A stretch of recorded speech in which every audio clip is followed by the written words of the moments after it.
everybody, welcome back to our neck of the woods. So we haven't posted in a few days and we haven't updated anything really, but what's been going on is we actually got the house already poured in the Nudura walls, as I'm sure you can see from the title. The reason why I didn't film anything is just because it was on a Tuesday last week and today is Thursday, so it's been over a week, almost a week and a half now. So unfortunately, I was by myself. I had Randall come out again, who operated the boom hose. I had Brian, the ICF brace rental guy, and his brother come out. Went smoothly, there were no issues at all, but the house is actually poured.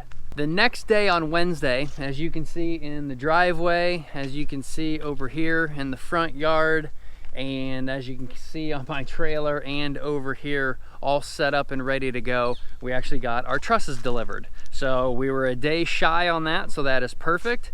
Right now we're just waiting on a crane company to come out and see where they want to park and how they want to do this. The reason why a lot hasn't been going on the last week and a half is it's been like the worst spring ever, and it's not even spring. It's just been rain and cold, and the front yard is completely muddy. Down up over here next to the house, I've got to start grading some more because that water is just sitting there, and of course it's fresh turned up clay, so it's just an absolute sticky, muddy mess.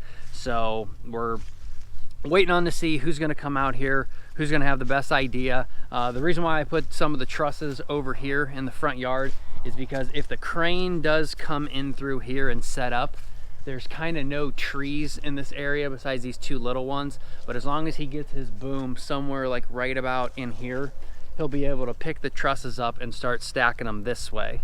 The scissor trusses that we have over here, and if I didn't mention this before, the scissor trusses are going where the master bedroom wall stops, and then that goes down to the wall going down the stairs into the basement. That's going to start a scissor truss.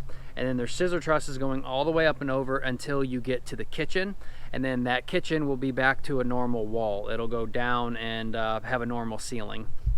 So those are lightweight, easy to carry, so we can pick those up if need be. And because they're also scissor trusses, they have no bottom, they're a little bit easier to move within these trees, so we can bring them to the crane if need be. And the reason why those trusses over there are sitting there, it was an absolute nightmare. The guy delivering them sat out in the street for over, I think, 4.5 hours. He attempted once or twice to try and pull in here. He made almost no effort at all. He could have made it if he tried a little bit harder, but he was pretty long. It was a full semi truck.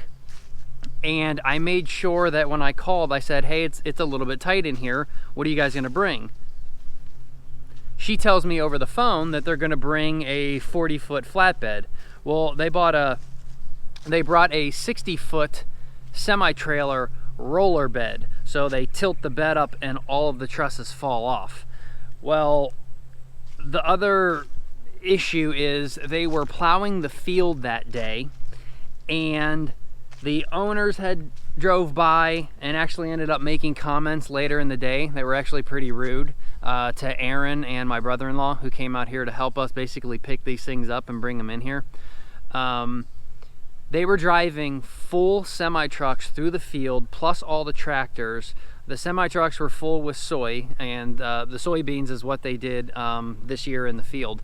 And they wouldn't let the truck driver kind of more pull into the field and then back straight into the driveway, yet they had nothing but semi-trucks driving in the field all day long. So great hospitality for our neighbors. And the rude comments that they said driving by that you're gonna get these out of the road today. So anyway, he just ended up dropping them in the street because I went down to the heavy rental place, got a decent 12,000 pound excavator. We brought most of them in with the excavator, but the excavator only had about a 12.5 foot tall reach, and the trusses just are just under 12 feet. But then when you have the 2 foot kickouts where the overhangs are. That makes it a little bit of an issue where as it's rocking and you're coming down the driveway, they would scrape on the ground. We broke a couple straps because we were trying to do, you know, first 1, then 2, then 3 or 4 trusses at a time. So by the end of the night, it was pitch black, and these trusses over here for the garage, which are attic trusses, they're actually pretty big. I think you've got a 8-foot tall ceiling. They use a 2x10 bottom plate so that we can put a heck of a lot of insulation in that 9.5 inches. And then I think the room is 16 feet long. So, and I think I got 10 trusses total. So it's a pretty good size attic space that we can have up above the garage for storage and everything. It's not living approved. These trusses might have had to have come a little bit thicker, like a 2x12 bottom plate if it was going to be living space, because you're up walking around and doing stuff constantly. But that's been approved only for attic storage, not again, living space. So that's what was engineered. And as you saw a little bit ago too, as I was panning the camera, I started on the zip panels on the garage since the trusses are here, and we can go ahead and start getting those up. So I'm not really worried about anything blowing over at this point. Before I was a little bit more scared because that 2x8 that was just kind of resting against the ICF wall there, that wasn't held in really well. But as you remember, the 2x8 is now bolted by 6 times through each one of those Nudura panels with a 1/2 inch lag bolt that's already embedded into the concrete. So it's not like that wall can now fall over. This end maybe, but again, not really, because this end is supported by the headers and everything that run down this way. And then of course that back wall is also bolted down and secured into the concrete foam. So the garage shouldn't go anywhere without the trusses. Obviously you still usually put trusses on first before you start building out the walls, but I just wanted to see how it was going to look and how it was going to go. Getting the gun setting right, getting the proper nails.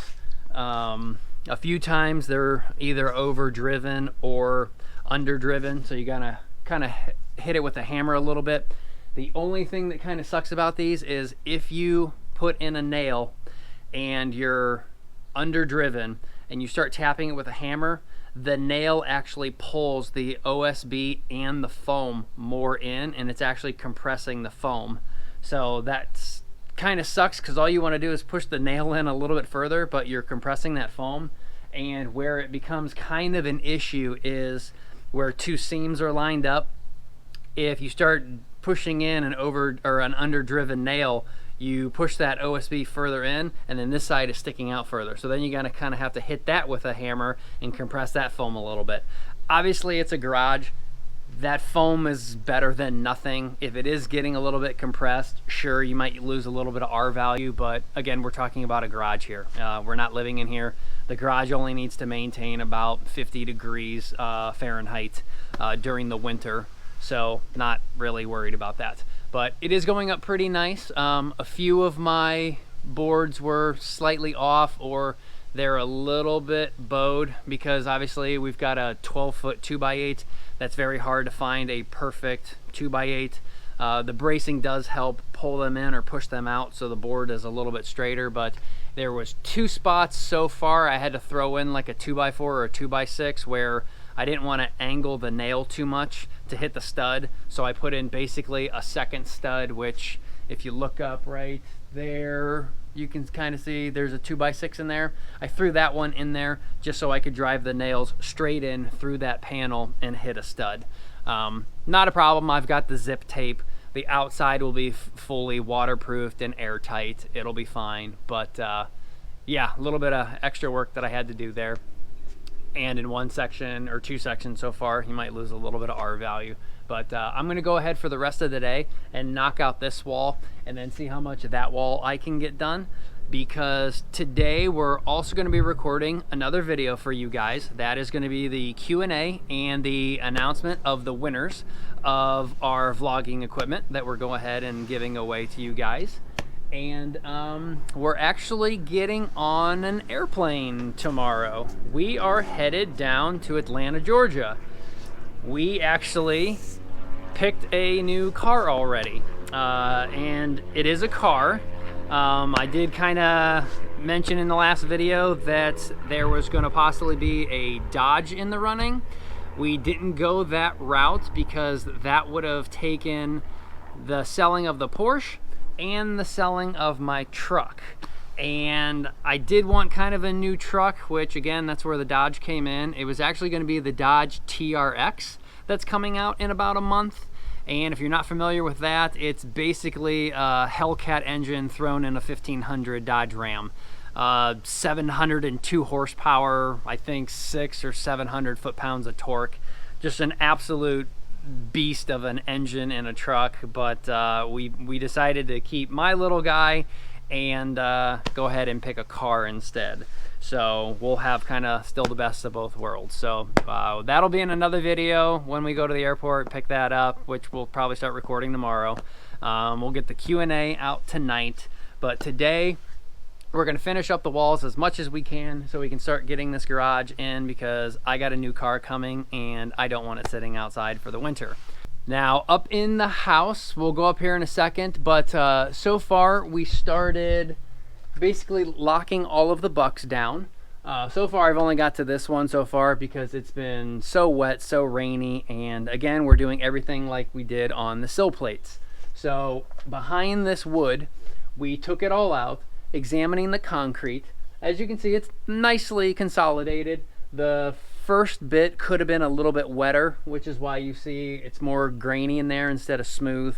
The second two trucks that we had, they came a lot more wet, and that made consolidating and stuff a little bit easier. But it was kind of a little bit of a pain. That 4-inch wall was a pain. We knew it was going to be, especially if the concrete was too dry. Above all of the windows and doors, it kind of became an issue at times because I've got double rebar spanning across all of those windows and doors, and when you're putting 2 half-inch pieces of rebar in only a 4-inch cavity, having a more dry concrete, Randall was pouring a couple times and he's like, the cavity is full. Brian was going down the wall the whole time and going, yep, full, no, not full. And Randall's like, yeah, but it's completely full. So luckily Brian had his own vibrator, plus me having a Sawzall with no blade in it, kind of going and agitating and hitting all of the reinforcement straps or where the bracing is, and hitting that with a vibrator or the Sawzall. He had a vibrator up top, and a few times he had to stick it down in there, break all that concrete up, and then it fell. And then Brian was like, yeah, now it's there. Now we're good. So 4-inch wall definitely made for a little bit more of a pain in the butt, but definitely doable. For the first time our concrete actually came, like I said, pretty dry. Probably a true number 6 slump. The second and third truck that we had come in, I want to say they were more like a 7 and an 8. So if I was you and you were using a 4-inch wall and you've got all of that rebar in there, you're probably looking more on the 7 to 8-inch slump instead of the 6-inch. You definitely don't want it dry. Now obviously the more water you have, it's not going to be as strong, but it's going to make the job a little bit easier. And frankly, with that much rebar in that wall, 18 inches on center, both horizontal and vertical, double above the windows and doors, and double down the sides of the windows and doors, it's not going anywhere. It's a 3,500 PSI mix. It's fine. But what I am doing though is I did decide to take off all of the bucks because I do want this house super insulated, airtight and everything. So just having that wood directly against that concrete, 1, that's not a good thing to have wood touching concrete, and 2, if I don't seal it behind the wood properly, you can have air gaps and leaks. So again, just like the sill plate, we're putting on foam caulking, we're putting on foam sill seal, then we're tap conning the wood back into the concrete, and then I will go ahead and back and on the outside of the house, inside the garage really doesn't matter that much, but on the outside of the house we'll go ahead and put the rubber wall mastic, and then we'll go ahead and spray on the rubber wall. So not only will it be more airtight and watertight, but it'll also be a little bit more R value tight. The fact that we threw that sill seal behind there, and the windows and doors are going to be a lot more sealed and a lot better. So that's going to be a pain in the butt to get all of these off, because they are kind of formed in there really well. Especially the concrete does move your windows and doors ever so slightly. So if I had to hammer that kind of king stud in there for that top plate, if I had to hammer that in there because I was a 1/16 of an inch, well, after that concrete got poured, it's now more like, let's say, an 1/8 of an inch. All around, those window bucks and door bucks are going to be very, very tight. So I have to get a sledgehammer and basically hammer most of them out. And if they did change the dimensions at all to where the rough opening is not 100%, I do have a DeWalt planer that I've got set up over here, and I'm having to run, which actually that second king stud is not in there because it's sitting right here. So this king stud here, I am afraid that that door opening is not wide enough for the rough opening. So we'll throw it through the DeWalt planer, take like an 1/8 of an inch or so off of this king stud, then we'll throw it back up and we'll seal it, bolt it down, and it'll be good to go. So the rest of this video will probably be just that. Seeing how long and a pain in the butt it's going to be to get all of the windows and window bucks out, get all of the bracing down, finish up this garage a little bit, and then again, hopefully we'll start to see the crane here in a little bit, and we'll figure out how much it's going to be, where they're going to set up, and how many trusses we can get nailed up, and when we can get that done in a timely fashion. Now, I'm not going to be able to do that all myself. I did ask Randall if he would give me a good rate, you know, a day labor rate to help me with the trusses, because obviously I don't think the crane company is going to come out here on a Saturday or Sunday. So I'm at a loss with like kind of my dad and friends with that. So if I pay Randall to help me out, we'll leave the ICF bracing up and the walking planks. Crane comes out here, I'll be on one end, Randall will be on another. I'll already pre-mark all of the trusses out and what trusses are needed. We'll go ahead and bolt them down, and then we'll just walk along the down the line. So hopefully just me and Randall can do it, which I'm pretty confident that we can do that, just me and Randall. We can set up and bolt them down on each end, brace along the way, but we'll see. We'll figure out a game plan here. But we'll get back at it here in a little bit, start hanging some more zip bar panels, and then we'll see what happens with the rest of the week.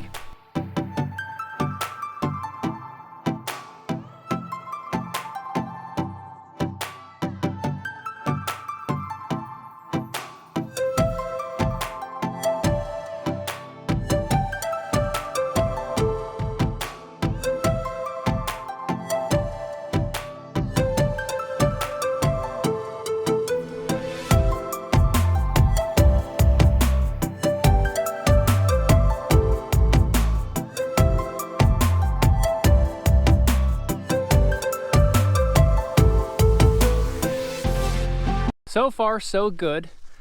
It's going a little bit easier than I thought. You probably saw me struggling there. Getting the 8-footers up on top of those 4-footers is pretty difficult, but kind of managing to get it done. Luckily, the other side is just the same, and there's only 1, 2, 3 8-footers that actually need put up there on the entire wall. The 4-footers go up there. They're a little easier to do. So only 3 more of those to do. But if you forgot in a previous video, I made this wall here 100% flush. So that way, no matter what stone or siding we put up here, this is all completely equal. And I did the exact same thing for the wall over here. So that way the entire front of the garage and the entire front of the house are all one nice even plane. So we got it set back perfectly. That's great, that's great. A little bit of a gap here where the Nudura wasn't 100%, but luckily foam can be shaved back no problem, instead of actually having to get out like a planer and plane the subfloor or the plywood. So that's not a problem at all. But this wall, exactly how I wanted it to go. This wall over here, again, if you remember when I was framing in the garage, I said since this plane here can be whatever it wants to be, it doesn't have to be equal with this, I decided to go ahead and notch out that inch of foam right there, or inch and a half of foam, so that way I'm nailing right into the sill plate. And then I did the exact same thing here. I notched out 3 inches of foam going all the way up through here, where you can see there's 2 boards there plus the king stud here. So I've got pretty much all the nailing surface in the world to go up here, but there is no insulation in here. That insulation is cut out right on the inside of this one. It's not cut out on the inside of this one. The foam is actually resting right up against this 2x8 here. So that's how that one's gonna go. So again, we still got insulation down in here where the insulation is touching this. Come to think of it, these here actually weren't needed at all because I'm not nailing through the foam into that 2x4. That bottom is actually, again, just nailed into the sill plate. I mean, I guess you could put some nails in there if you want, but it doesn't matter that this has now a 1/2 inch of overlap, because I'll go ahead and probably put a piece of L channel or sheathing in here, or flashing to go over top of a brick edge. So it doesn't matter that this is like this. We'll figure out how to, what products we're going to use to do this, but that's fine like that. So I need one more piece in here, and this piece here is going to run out to here, so you'll see the edge come out this way, and then I can go ahead and tape both of these together and go all the way up so that this corner is completely protected.